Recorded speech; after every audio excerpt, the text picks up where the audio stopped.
Hello viewers, welcome to our channel Happy Family Vlogs. இன்னைக்கு இந்த வீடியோல சாஃப்ட்டான பச்சைப்பயிறு சப்பாத்தி எப்படி பண்றதுன்னு தான் பார்க்க போறோம்.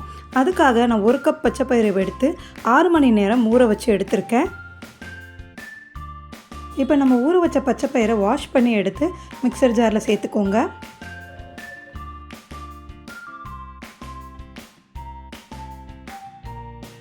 பச்சைப்பயிறு சேர்த்ததுக்கு அப்புறம் இதில் வந்து ஒரு 10 சின்ன வெங்காயம் உரிச்சு வச்சிருக்கேன், அதையும் சேர்த்துக்கோங்க. அது கூட ஒரு 3 பச்சை மிளகாய் எடுத்து 2ஆ கட் பண்ணி வச்சிருக்கேன், அதையும் சேர்த்துக்கோங்க. கூடவே 1 ஸ்பூன் அளவுக்கு சோம்பு சேர்த்துக்கோங்க. சோம்பு சேர்த்ததுக்கு அப்புறம் இது கூட வந்து நீங்கள் இஞ்சி பூண்டு பேஸ்ட்டாகவும் சேர்த்துக்கலாம், இல்லை இஞ்சி பூண்டு இருந்தால் முழுசாகவும் சேர்த்துக்கலாம். ஒரு 5 பல்லு பூண்டு, ஒரு துண்டு இஞ்சி மட்டும் சேர்த்து இதை நல்லா நைஸ் பேஸ்ட்டாக அரைச்சி எடுத்துக்கலாம். கொரன்னு இல்லாத அளவுக்கு நைஸாக பேஸ்ட் மாதிரி அரைச்சி எடுத்துக்கோங்க. இப்போ நம்ம அரைச்சி வச்ச பேஸ்ட்டை ஒரு அகலமான பாத்திரத்தில் சேர்த்துக்கோங்க. இது கூடவே ஒரு கைப்பிடி அளவுக்கு புதினா, ஒரு கைப்பிடி அளவுக்கு கொத்தமல்லி எடுத்து பொடியாக நறுக்கி இது கூட சேர்த்துக்கோங்க. அதுக்கப்புறம் ஒரு பிஞ்ச் அளவுக்கு மஞ்சள்தூள் சேர்த்துக்கோங்க. மஞ்சள்தூள் சேர்க்கும் போது நமக்கு சப்பாத்தியோட கலர் வந்து நல்லா ஒரு கோல்டன் கலரில் அழகாக வரும், அதுக்காக தான் மஞ்சள்தூள் சேர்க்குறோம். பச்சைப்பயிறு எந்த கப்பில் அளந்து சேர்த்தோமோ அதே கப்லேயே ஒரு 1.25 கப் அளவுக்கு கோதுமை மாவு சேர்த்தா கரெக்டாக இருக்கும். இந்த மாவுக்கு தேவையான அளவு உப்பு சேர்த்து நல்லா பிசைஞ்சு விட்டுக்கலாம்.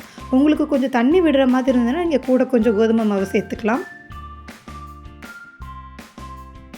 நான் கூட எதுலேயுமே தண்ணி சேர்க்கல, பச்சைப்பயிரில் இருந்த தண்ணியே சரியாக போயிடுச்சு. மேலே மாவு போட்டு பிசையும் போது எனக்கு கரெக்டான கன்சிஸ்டன்சி வந்துருச்சு. பசங்களுக்கு எப்படி ஹெல்த்தியாக ஏதாவது கொடுக்கலாம் அப்படின்னு நினைக்கிற பேரண்ட்ஸாக இருந்தால் கண்டிப்பாக இதை ட்ரை பண்ணி பாருங்கள். இதில் என்ன சேர்த்துருக்கோன்னு குழந்தைங்களுக்கு தெரியாது. நல்லா டேஸ்டியாகவும் இருக்கும், நல்லா சாப்பிட்டுக்குவாங்க. குழந்தைங்களுக்கு செய்கிறதா இருந்தால் இதில் வந்து பச்சை மிளகாவோட அளவு வந்து 1லேருந்து 2 மட்டும் சேர்த்துக்கோங்க. மாவு நல்லா பிசைஞ்சு விட்டுட்டு ஃபைனலாக இது மேலே வந்து 1 ஸ்பூன் அளவுக்கு ஆயில் சேர்த்து நல்லா பிசைஞ்சு விட்டுக்கோங்க. ஆயில் சேர்க்கும் போது நமக்கு வந்து மாவு வந்து நல்லா சாஃப்டாக வரும், அதுக்காக தான் ஃபைனலாக ஆயில் சேர்க்குறேன்.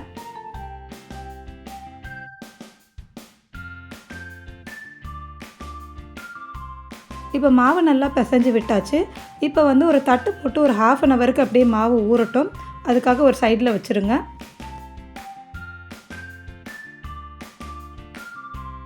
மாவு நல்லா ஒரு 1/2 ஹவர் பக்கம் நல்லா ஊற விட்டாச்சு. இப்போ பார்க்கும்போது மாவு நல்லா சாஃப்டாக இருக்கும் உங்களுக்கு.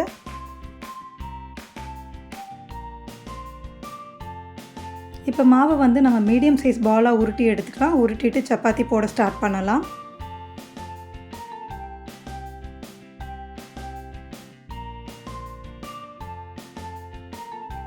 சப்பாத்தி உருட்டும் போது எல்லா பக்கமும் ஈவனாக வரா மாதிரி உருட்டி விட்டுக்கோங்க. ரொம்ப திக்காக இல்லாமல் தின்னாக போட்டு எடுங்க, ஏன்னா இது பச்சைப்பயிறு சேர்த்துருக்கோம். நம்ம எதுவுமே பாயில் பண்ணாமல் அப்படியே வேக வச்சு எடுக்கிறதுனால ரொம்ப தடிமனாக சுற்ற வேண்டாம்.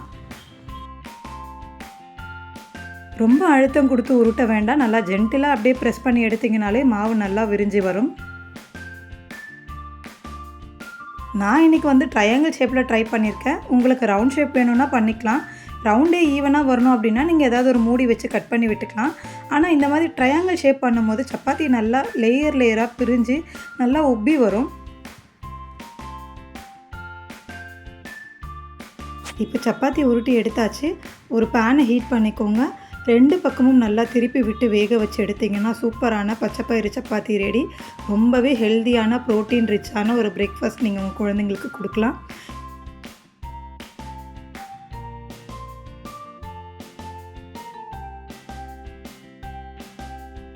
இந்த மாதிரி வீடியோஸ் எல்லாம் ரெகுலராக நம்ம சேனலில் அப்டேட் ஆகும். அதுக்கு மறக்காமல் நம்ம சேனல் ஹாப்பி ஃபேமிலி வ்ளாக்ஸை சப்ஸ்கிரைப் பண்ணிக்கோங்க.